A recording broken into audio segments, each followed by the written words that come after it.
గౌరవనీయులు రాష్ట్ర ముఖ్యమంత్రి శ్రీ నారా చంద్రబాబు నాయుడు గారికి గారి తరపున ధన్యవాదాలు తెలుసుకుంటూ గత ప్రభుత్వాలు ఏవైతే ఉన్నాయో ఆ ప్రభుత్వాలన్నీ కూడా 10,000 చొప్పున 2,000 చొప్పున 5,000 ఇస్తూ వచ్చాయి.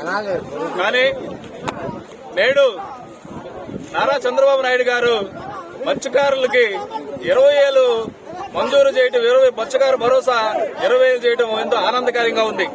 ఎందుకంటే గత ప్రభుత్వాలు ఎప్పుడో బ్యాన్ పీరియడ్ వదిలేసి 2-3 నెలల తర్వాత మత్స్యకారులకి వాళ్ళ అకౌంట్లు వేసేవాళ్లు.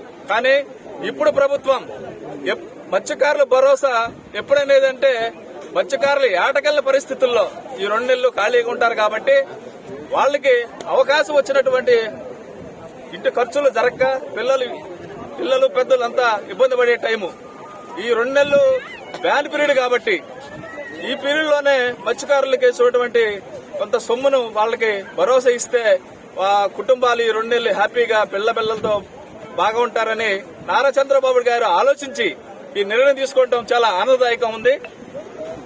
ఇలాంటి అవకాశం ఇచ్చినటువంటి నారా చంద్రబాబు నాయుడు గారికి మన చీరాల శాసనసభ్యులు మద్దులూరి మాలయ్యకొండ గారికి ధన్యవాదాలు తెలుపుకుంటూ మత్స్యకారుల తరపున ముఖ్యంగా మత్స్యకారుల తరపున ధన్యవాదాలు తెలుపుకుంటూ సెలవు తీసుకుంటున్నాను.